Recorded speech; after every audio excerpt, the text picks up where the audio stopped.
दृष्टि के teaching exam YouTube channel में एक बार फिर से आपका स्वागत है। मैं हूं गीतांजलि शुक्ला।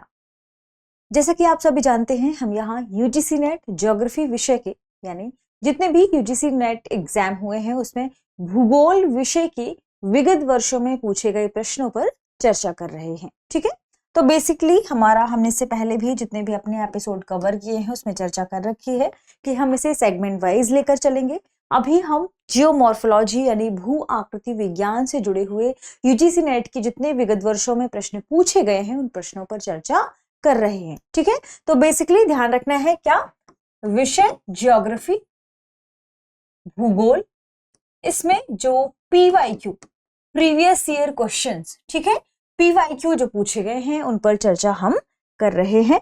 हमने लगभग 2023, 22, 21, 20 से लेकर 16, 17 तक के जो प्रश्न हैं उन्हें हमने कवर कर लिए हैं। सेगमेंट में हम आगे जलवायु विज्ञान, समुद्र विज्ञान ऐसे करके जितने भी ईयर्स के प्रश्न होंगे उन्हें कवर करेंगे। ठीक है, तो ध्यान रखिएगा। अभी क्या सेगमेंट चल रहा है, भू आकृति विज्ञान। आगे बढ़ते हैं और देखते हैं आज के पहले प्रश्न को। प्रश्न है, सूची 1 को सूची 2 के साथ सुमेलित करें और नीचे दिए गए कूट से सही उत्तर का चयन करें।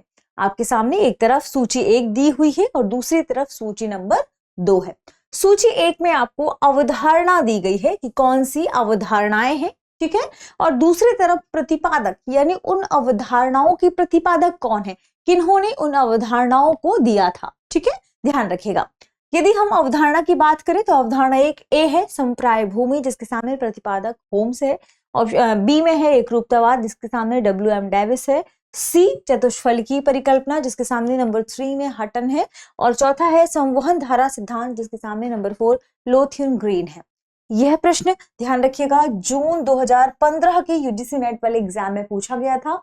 ये भू आकृति से जुड़ा हुआ ही प्रश्न है। कूट के आधार पर हमें इसका सही जवाब बताना था। कूट में देखिए ABCD, small a, small b, small c और स्मॉल d 4 ऑप्शन दिए हुए हैं। यदि हम सुमेलन की बात करें और बात करें कि अगर आपको देखिए सही जोड़ी वाले जब प्रश्न आते हैं, सूची को सुमेलित करने वाले जब प्रश्न आते हैं, तो कम से कम, चूंकि ये तथ्यात्मक प्रश्न है, यदि आपको प्रतिपादक और उनके सिद्धांत या अवधारणाएं पता हैं तो आप इस प्रश्न को बहुत आसानी से हल कर पाएंगे। यहां जरूरी ये है कि आपके पास जो 4 सूची में 4 नाम या प्रतिपादक के नाम या सिद्धांत दिए गए हैं, कम से कम आपको 2 पता होने चाहिए। ये क्योंकि तथ्यात्मक प्रश्न है, यहां यदि आपको नहीं पता तो आपका प्रश्न गलत हो जाएगा। और यदि आपको पता है तो आप एलिमिनेशन के मेथड से कई बार ध्यान रख के कि कौन सा ऑप्शन है कौन सा ऑप्शन नहीं है करके सूची आप सुमेलित कर सकते हैं। जैसे यदि हम इस प्रश्न की बात करें तो इस प्रश्न में पहली अवधारणा है समप्राय भूमि, है ना। पेनी प्लेन का कंसेप्ट किसने दिया था, समप्राय भूमि का कंसेप्ट किसने दिया था, आपको पता है। जब हमने डेविस के अपर्दन चक्र के बारे में पढ़ा था तब हमने देखा था WM डेविस ने अपनी जो अवस्थाएं बताई थी उस चावचों की, जैसे उत्थान होता है, फिर उसके बाद अपर्दन होता है, और 3 अवस्थाओं से होते हुए अंत में नदी जो पार्श्विक अपर्दन है उसके बाद क्या करती है, लास्ट में एक धरातल, क्या रख सकते हैं कि आकृति विहीन धरातल का निर्माण करती है। और इसके लिए WM डेविस ने एक शब्द इस्तेमाल किया था, पेनी प्लेन। और पेनी प्लेन का जो हिंदी अनुवाद है वह क्या है, समप्राय भूमि या समप्राय मैदान। समप्राय भूमि, यहां से यदि आपको पता चल जाए कि समप्राय भूमि यानी WM डेविस की बात चल रही है तो आप यहां से इसे सुमेल करें, समप्राय भूमि WM डेविस नंबर 2, यानी ए का ऑप्शन क्या होगा, 2।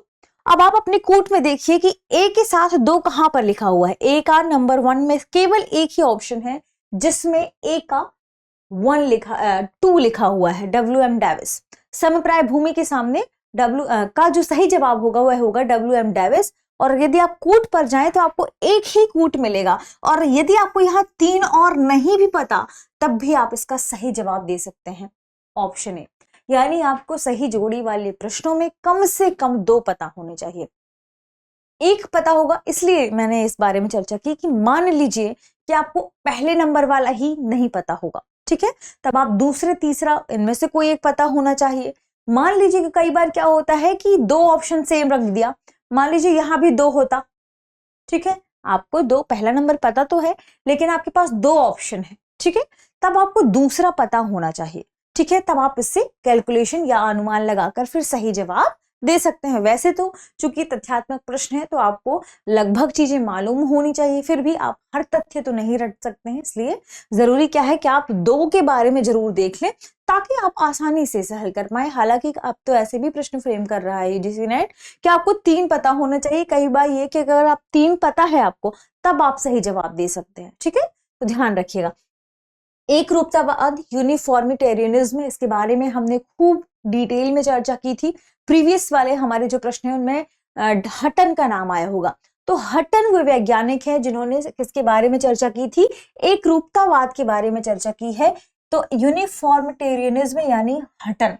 तो अब देखिए आपको दूसरा भी पता चल गया। ठीक है, चतुष्फलकीय परिकल्पना की यदि बात की जाए तो इसके बारे में बात की है लोथियन ग्रीन ने, और संवहन धारा सिद्धांत की यदि हम बात करें तो होम्स ने इनके बारे में चर्चा की है। तो इस तरीके से सही जवाब ऑप्शन ए हो जाएगा। ठीक है, ध्यान रखिएगा। चलिए आगे बढ़ते हैं और अगले प्रश्न पर चर्चा कर लेते हैं। अगला प्रश्न है illustration of the Huttonian theory of the earth, इस यह नामक पुस्तक किसने लिखी थी? तो पुस्तक का नाम ध्यान रखें, पुस्तक का नाम क्या है? Illustration of the Huttonian theory of the earth. Theory of the earth के बारे में आपने पढ़ा होगा, ये पुस्तक किसकी है आपको कमेंट सेक्शन में बताना है। ठीक है, थ्योरी ऑफ द अर्थ की पुस्तक के लेखक या आप कह सकते हैं जो बहुत बड़े भूविज्ञानी थे, उन्हीं के सिद्धांतों को आगे बढ़ाते हुए illustration of the Huttonian theory of the earth पुस्तक लिखी गई थी। इन पर चर्चा करते हुए किस वैज्ञानिक, ध्यान रखिए ये पुस्तक किसकी है, इसका मतलब आप क्या समझे कि जो भूगोलवेत्ता हैं उन भूगोलवेत्ताओं की पुस्तकों के बारे में भी आपको पता होना चाहिए। तो ध्यान रखिएगा ये इंपॉर्टेंट हो जाता है। Illustration of the Huttonian theory of the earth, यह पुस्तक 1802 में लिखी गई थी। ठीक है, ध्यान रखिएगा। किस वैज्ञानिक या किस भूगोलवेत्ता ने लिखी थी? एक स्कॉटिश भूगोलवेत्ता हैं, आप इन्हें कह सकते हैं। गणित का भी बहुत अच्छा नॉलेज था, गणित में भी उन्होंने कई पुस्तकें लिखी हैं, लेकिन इस पुस्तक के लिए सर्वाधिक फेमस थे, इसमें इन्होंने एक रूपतावाद को कंसेप्ट में लाया था। ध्यान रखिएगा, एक रूपतावाद यानी हटन के सिद्धांतों को आगे बढ़ाते हुए आगे बढ़े थे। और अगर हम इन वैज्ञानिक की नाम करें कि ये पुस्तक किसकी है, तो यह पुस्तक जॉन प्लेफेयर की है। ऑप्शन बी इस प्रश्न का सही जवाब है। जॉन प्लेफेयर जो कि एक बहुत बड़े गणितज्ञ और ध्यान रखें भूगोलवेत्ता हैं, भूगोलवेत्ता रहे हैं, ये एक स्कॉटिश भूगोलवेत्ता रहे हैं, ये भी ध्यान रखेगा। इनकी पुस्तक का नाम illustration of the Huttonian theory of the earth था। यह पुस्तक 1802 में इन्होंने प्रकाशित की थी। कई बार ईयर भी पूछता है प्रश्नों का, पुस्तकों का। ठीक है, तो आपको ये ध्यान रखना है। चलिए आगे बढ़ते हैं, अगले प्रश्न पर चर्चा करते हैं।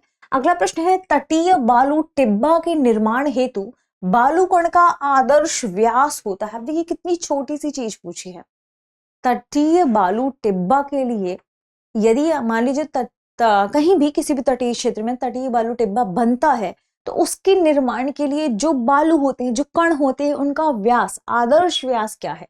तो आप सोच सकते हैं कि कैसे कंसेप्ट यहाँ पर, कैसे कैसे प्रश्न यहाँ पर फ्रेम किए जाते हैं।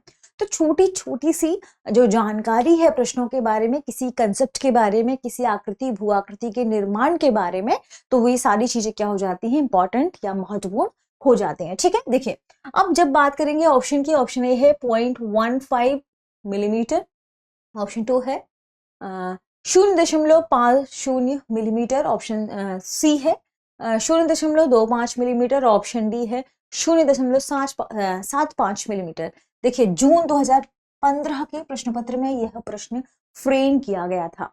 अब देखिए आपसे पूछा क्या गया था, तटीय बालू टिब्बा। ठीक है, तटीय, तो आपको यह भी पता होना चाहिए कि तटीय बालू टिब्बा क्या है। तटीय बालू टिब्बा, इसका मतलब इसका निर्माण कहाँ हो रहा है? तटीय क्षेत्रों में हो रहा है। ठीक है, क्योंकि नाम में ही लिखा हुआ है तटीय बालू टिब्बा। और बालू यानी रेत से निर्मित एक टिब्बा, टीली नुमा आकृति, कटक नुमा आकृति, ध्यान रखिएगा। ठीक है, टीली नुमा आकृति या कटक नुमा आकृति की जब हम बात करें, ये कहां पर निर्मित है? तटीय क्षेत्रों में निर्मित है। इसका मतलब कि तटीय क्षेत्रों में, ठीक है, ध्यान रखिएगा। यानी आप इसके लिए क्या कहेंगे कि तटीय बालू टिब्बा की जब बात करेंगे तो इसका निर्माण उस स्थिति में होता है, कहां पर होता है? तटीय क्षेत्रों में होता है, तटीय क्षेत्रों में। ये सबसे पहले इंपॉर्टेंट बात, नाम में ही छिपा है इसलिए आपको पता होना चाहिए, ठीक है। तो इसका निर्माण उस स्थिति में जब तटीय क्षेत्रों में वायु मार्ग में, यानी जहां तटीय क्षेत्र है और वहां पर जहां से वायु प्रवाहित होती है, उस वायु मार्ग में अवरोध उत्पन्न हो जाए। मान लीजिए कि आपका तटीय क्षेत्र में जो वायु मार्ग जहां से वायु होकर गुजरती है, वायु मार्ग में अवरोध उत्पन्न होने की वजह से या अवरोध की उपस्थिति के कारण पवन द्वारा जो बालू के कण हैं उनके निक्षेपण से होता है। तो ध्यान रखिएगा कि तटीय बालू टिब्बा का निर्माण किन परिस्थितियों में होता है, इनका निर्माण उन स्थितियों में होता है जब तटीय क्षेत्रों में वायु मार्ग में अवरोध की उपस्थिति हो जाए। इसकी वजह से जो पवन या वायु के जो कण हैं, माफ कीजिएगा, पवन या वायु के माध्यम से जो बालू के कण हैं वे निक्षेपित हो जाते हैं, एक जगह इकट्ठे, और निक्षेपित होने की वजह से फिर ऐसे टीले नुमा या कटक नुमा आकृति बनती है जिसे तटीय बालू टिब्बा कहा जाता है। तटीय बालू टिब्बा में जो बालू के कण हैं या तटीय बालू टिब्बा के निर्माण के लिए जो आदर्श बालू का व्यास है वह 0.25 मिलीमीटर होना चाहिए, यानी ऑप्शन सी इस प्रश्न का सही जवाब है। ध्यान रखिएगा, यानी कण का आदर्श व्यास क्या हो, 0.25 मिलीमीटर, ठीक है। और ध्यान रखें ये जो टीलानुमा संरचना यहां बनती है उसे कटकनुमा संरचना के रूप में भी जाना जाता है। निर्माण कहाँ होता है ये हमने देख लिया, अवरोध की उपस्थिति की वजह से जो टीलानुमा आकृति बनती है बालू के कणों के द्वारा। और ये ध्यान रखना है कि पवन के द्वारा निक्षेपित बालू के कणों से तटीय नुमा जो टीला है, टिब्बा है, उसका निर्माण होता है। ध्यान रखें, निर्माण रेत के माध्यम से बालू के कणों से होता है, ठीक है। चलिए आगे बढ़ते हैं। अगला प्रश्न है, निम्नलिखित में से कौन बृहद संचरण की अनाच्छादन क्रिया से संबंधित नहीं है। ध्यान रखिएगा, प्रश्न में क्या पूछा जा रहा है, नहीं है, तो ये भी इंपॉर्टेंट हो जाता है। कई बार आप प्रश्न पढ़ते पढ़ते अचानक से निकल जाते हैं और आपने सोचा कि अरे प्रश्न में क्या पूछा गया, अनाच्छादन से जुड़ी हुई चीजें। अब आप अनाच्छादन से जुड़ी हुई चीजें पहला ही देखेंगे और आप कह देंगे टिक एकदम सही है। अगर पहले में नहीं होगा तो आप प्रश्न जरूर पढ़ेंगे कि अरे यार इसमें नहीं लिखा है, लेकिन इसमें देखिए ऑप्शन ए में तो नहीं है, ठीक है, और पहला ही है, तो आप समझेंगे कि अरे ए ऑप्शन है और आप इसे टिक कर देंगे। लेकिन प्रश्न को ठीक से पढ़ना है। प्रश्न में क्या पूछा जा रहा है कि बृहद संचलन की अनाच्छादन क्रिया से संबंधित नहीं है। अनाच्छादन की क्रिया में अक्षय, अपर्दन, बृहद संचलन शामिल है।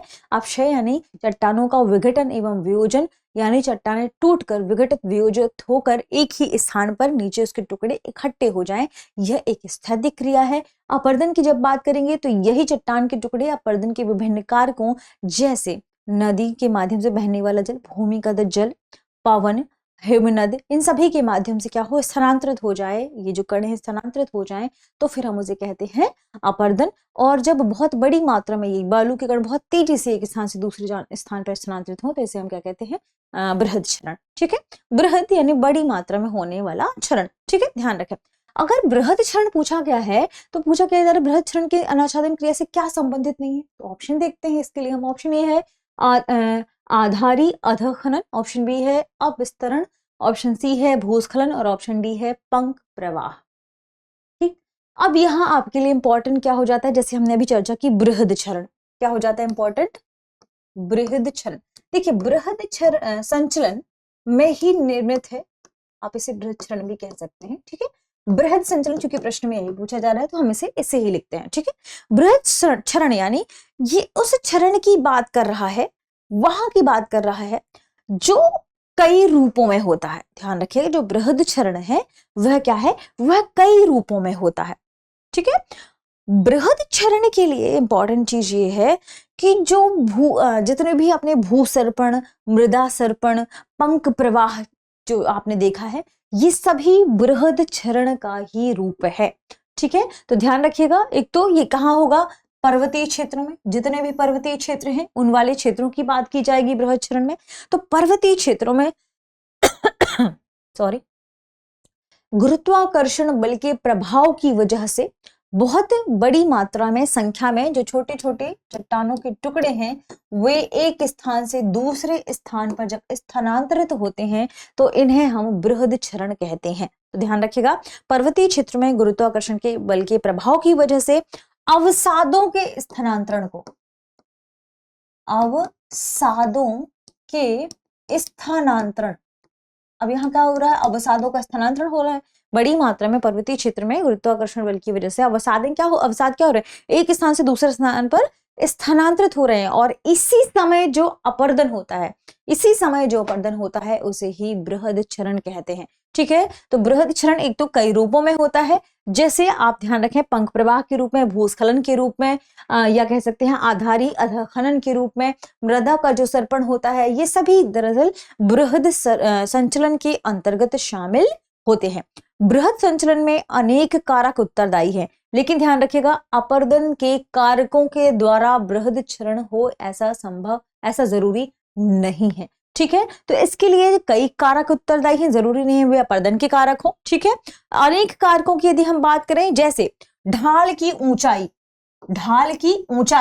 ये क्या होगी, ढाल की ऊंचाई की तीव्रता बढ़ जाएगी, कब, जब बृहद संचलन होगा। ठीक है, तो ढालों की ऊंचाई एवं उसकी तीव्रता क्या हो जाएगी, बढ़ जाएगी, इनमें वृद्धि होने लगेगी। ठीक है, जिससे क्या होगा, जैसे ही ढालों की ऊंचाई बढ़ी, इनकी तीव्रता बढ़ी, तो चट्टानों के टुकड़े, बड़े बड़े टुकड़े क्या होंगे, एक स्थान से दूसरे स्थान पर स्थानांतरित होंगे। ये सारी एक्टिविटीज बृहद संचरण के अंतर्गत होती है। ठीक है, ये ध्यान रखेगा, ये सारे जो चट्टानों के टुकड़े हैं वो एक स्थान से दूसरे स्थान पर क्या होंगे, स्थानांतरित होने लगेंगे। तो बृहदक्षरण कई रूपों में होगा, ये भी हमने देख लिया। अब इंपॉर्टेंट बात कि इस प्रश्न का आंसर कैसे देंगे। देखिए, जो बृहदक्षरण में है हमने उसमें देखा मृदा सर्पण की घटना, पंख प्रवाह की घटना, अधखनन की घटना, ये सारी घटनाएं घटित होती है, लेकिन इसमें अपस्तरण की घटना घटित नहीं होती। ऑप्शन बी इस प्रश्न का सही जवाब होगा। अपस्तरण यानी एक्सफोलिएशन। अब ये क्या है, एक्सफोलिएशन की बात करें तो ध्यान रखिएगा कि जो अपरदन का कारक है, मान लीजिए कि कहीं किसी क्षेत्र में भौतिक अपरदन की वजह से या कहीं तापांतर अधिक होने की वजह से, कोई चट्टान है, यहाँ तापांतर अधिक है, ताप में अंतर अधिक देखने को मिलता है, इससे क्या होगा, ताप कई बार बहुत तेजी से बढ़ेगा और ताप बहुत ज्यादा कम होगा। तापांतर यही कहलाता है, ताप में वृद्धि और ताप में कमी, इनके बीच जो अंतर है। अब इसमें जो चट्टाने हैं वे क्या होंगी, फैलेंगी भी, ठीक है, और संकुचित भी होंगी। अब चट्टानों के फैलने किस तरीके से, ये क्या रीजन है, ये हो रहा है भौतिक परिवर्तन की वजह से।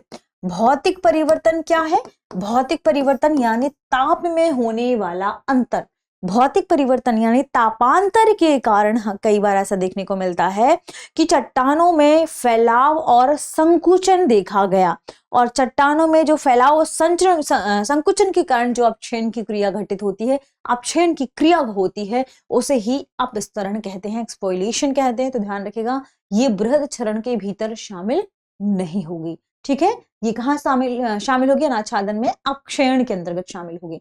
इस वजह से ऑप्शन बी इससे या संचलन बृहदक्षरण की अनाच्छादन से संबंधित नहीं है, ये अपक्षयन से संबंधित है। चलिए आगे बढ़ते हैं और अगला प्रश्न देखते हैं।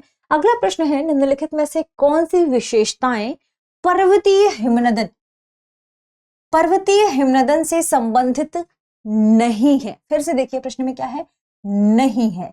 नीचे दिए गए कूट में से सही उत्तर चुनिए। आपके पास ऑप्शन ए है सर्क, ऑप्शन बी है टॉर्न, ऑप्शन माफ कीजिएगा, आपके पास जो ऑप्शन है ए बी सी डी के रूप में ना होकर 1 2 3 के रूप में, एक है सर्क ऑप्शन, जिसमें दूसरा है टॉर्न, तीसरा है तीक्ष्ण शिखर जिसे हम एरिड कहते हैं, और ऑप्शन 4 में है फियोर्ड।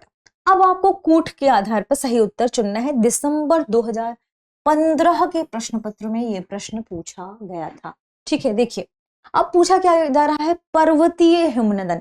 पर्वतीय हिमनदन यानी कहाँ की, किस क्षेत्र की बात की जा रही है, हिमनदियों का, जब पर्वतीय क्षेत्रों में हिमनदियां जब क्या होती हैं, एक स्थान से दूसरे स्थान पर जाती हैं। ठीक है, कहां पर, हिमनदी क्षेत्र की बात की जा रही है, वो भी कहां, पर्वतीय क्षेत्रों की। तो ध्यान रखिएगा कहां, हिमनदियां जब पर्वतीय क्षेत्रों से नीचे की तरफ सरकती हैं, हिमनदियां जब पर्वतीय क्षेत्रों से नीचे की तरफ सरकती हैं। अब देखिए नीचे की तरफ सरक रही हैं और नीचे की तरफ सरकने के क्रम में ये हिमनदी कुछ इस तरीके से आराम कुर्सी नुमा आकृति बना ले। ठीक है, आराम कुर्सी नुमा आकृति बना ले। सरक तो रही है लेकिन आराम कुर्सी नुमा आकार की संरचना का निर्माण करते हुए यहां पर जमा हो जाए। अब यहां बर्फ जमा हो गई, ठीक है, लेकिन ये जो आराम कुर्सी नुमा संरचना है यही दरअसल क्या है, सर्क है। अब देखिए पर्वतीय क्षेत्रों में पर्वतीय हिमनदन से सर्क का निर्माण तो हो रहा है, यानी ऑप्शन ए तो इसमें नहीं होगा। अब आप ए देखिए, ए आपके ऑप्शन में एक में है, यानी आपका आंसर ए तो एक ए नहीं होगा, बी सी और डी में से कुछ होगा। ठीक है, ठीक। अब ये तो हमने देखा पर्वतीय क्षेत्रों में जैसे ही हिमनद नीचे की ओर सरकी, यहाँ पर देखा आराम कुर्सीनुमा आकृति बन गई, यहाँ बर्फ जम गई, इससे हमने कह दिया ये सर्क का निर्माण हो गया। ठीक है, अब मान लीजिए यही सर्क क्या है, गहरे होते जाएं और बहुत तेजी से जब ये बर्फ की या हिमनद की बहुत बड़ी मात्रा मान लीजिए यहाँ आ जाए तो ये सर्क क्या होते जाएंगे, गहरे होते जाएंगे, भीतर की ओर होते जाएंगे। अब ये गहरे होते जाएंगे और यहाँ पर जम गई क्या, बर्फ। ये हिमनद क्या हो गए, यहाँ जम गए, हिमनद यहाँ पर क्या हो गए, जम गए। इसका मतलब यहाँ क्या हो गई, बर्फ जम गई। ठीक है, और जैसे जैसे ये अंदर की ओर सर्क गहरे होते जाएंगे, नीचे की ओर जाएंगे, चौड़े गर्त इनमें बन जाएंगे। अब जैसे ही क्या होगा, इनमें चौड़े गर्त बनेंगे तो ये क्या होगी, संकुचित होगा, ये क्षेत्र क्या होगा, संकुचित होगा, ये ढाल क्या होगी, बिल्कुल देखिए जैसे ही ये संकुचित होंगे, चौड़े होंगे तो इनके ढाल में भी अंतर आएगी। अब ढाल क्या हो जाएगी, बिल्कुल सीधी होती जाएगी या तो अवतल हो जाएगी। ठीक है, तो सर्क क्या होंगे, प्रायः हिम से भर जाएंगे, हिम से भर जाएंगे। और हिम के भर जाने की वजह से आपने देखा कि नीचे की ओर अंदर सर्क क्या हो गए, अंदर की ओर धंस गए हैं। ठीक है, अब जो ये हिम से भर गए और अंदर की ओर धंस गए तो हम इन्हें कहते हैं हिमगर्त। हम इन्हें क्या कहते हैं, हिमगर्त कहते हैं। ठीक है, ध्यान रखिएगा, ये हुआ हिमगर्त। सर्क के ही आधार पर जो गर्त निर्मित हुआ, ठीक है, क्या होगा, सर्क के आधार पर आपने देखा ये गर्त निर्मित हो गया। लंबे समय के बाद ये जो हिमानी है, हिमनद है, मान लीजिए पिघल गई, हिमानी के पिघलने की वजह से जो एक गर्त है इसमें क्या होगा, लंबे समय के बाद जल भर जाएगा। ठीक है, इनमें क्या होगा, लंबे समय के बाद जब हिमानी पिघल जाएगी तो जो गर्त हमने देखा था उनमें उन गर्तों में जो पिघलने वाला जल है वह जल उसका वहां पर उसका जमाव हो जाएगा और इसकी वजह से जो यहाँ जल के जमने की वजह से यहाँ जो झील का निर्माण होगा उसे कहते हैं टॉर्न झील। ठीक है, उसे क्या कहते हैं, टॉर्न झील। टॉर्न भी क्या होगा, पर्वतीय हिमनदों के माध्यम से निर्मित एक स्थलाकृति या कहते हैं एक आकृति होगी। तो यहाँ टॉर्न भी देखिए, इसमें क्या पूछा जा रहा है, संबंधित नहीं है, लेकिन टॉर्न भी पर्वतीय हिमनदन से संबंधित है, तो दो भी इसमें शामिल नहीं होगा। अब देखिए ये वाला ऑप्शन भी हट जाएगा, ये वाला भी ऑप्शन हट जाएगा, क्या बचता है, सी और डी ऑप्शन। अब देखिए जो एरीट का निर्माण होगा, ये ध्यान रखिएगा कि तीक्ष्ण शिखर या एरीट क्या है। जैसे जैसे हमने देखा कि यहाँ अब क्या होगा, टॉर्न झील का निर्माण होगा, निरंतर अपर्दन की प्रक्रिया चलती रहेगी। ठीक है, निरंतर अपर्दन की प्रक्रिया चलती रहेगी। अपर्दन की प्रक्रिया से ये जो आकृति है और संकीर्ण हो जाएगी, कुछ इस तरीके से और पास आती जाएगी। यह आकृति क्या होगी, कुछ और इस तरीके से संकीर्ण होती जाएगी और यहाँ जाली नुमा या आप कह सकते हैं जो आरे की जो नोक होती है ना, कुछ इस तरीके से नुकीले नुकीले शेप बन जाएंगे। इसे ही ध्यान रखें, एरीट कहते हैं। एरीट का भी संबंध पर्वतीय हिमनदन से है, तो एरीट भी इसमें शामिल, ध्यान रखें, इससे संबंधित है। तो अब इस प्रश्न में क्या पूछा जा रहा है, संबंधित नहीं है। क्या बचता है, डी। फ्योर्ड दरअसल इससे संबंधित नहीं है, तो ऑप्शन डी इस प्रश्न का सही जवाब होगा, फ्योर्ड। ठीक है, अब आपसे पूछा जाएगा कि फ्योर्ड क्या है, तो हिमानी की अपर्दन क्रिया द्वारा जो घाटियां निर्मित होती हैं, जो घाटियां आपको दिखाई देती हैं, दरअसल वो है फ्योर्ड। ठीक है, तो हिमानी के अपर्दन क्रिया के द्वारा जो वैली या घाटियां जैसी निर्मित आपको दिखाई देंगी, जिनमें सागर जैसी जलमग्न दिखाई देगी लास्ट में, वे होती हैं क्या, फ्योर्ड। ठीक है, तो ध्यान रखना है, फ्योर्ड पर्वतीय हिमनदन की से संबंधित नहीं है, लेकिन हिमानी से तो संबंधित है। हिमानी में भी लास्ट में भी फ्योर्ड की निर्मित होती है, कहाँ, सागर के भीतर, ये अंदर। ठीक है, सागर के भीतर है निर्मित, उसे हम क्या कहते हैं, फियोर्ड कहते हैं। ठीक है, ध्यान रखिएगा। अब इस प्रश्न के सही जवाब की बात करें तो इस प्रश्न का सही जवाब हो जाएगा क्या, ऑप्शन डी, केवल 4, है ना। तो इस तरीके से हमने आज कुछ खास और इम्पोर्टेंट प्रश्नों पर चर्चा की, जिससे जुड़े हुए कुछ तथ्य भी देखे जो आपके एग्जाम की तैयारी के लिए इम्पोर्टेंट हो सकते हैं, उन्हें समझने की कोशिश की। मिलते हैं कुछ अन्य प्रश्नों के साथ अगली सीरीज में। आप सभी पढ़ते रहें, रिवीजन करते रहें। शुक्रिया।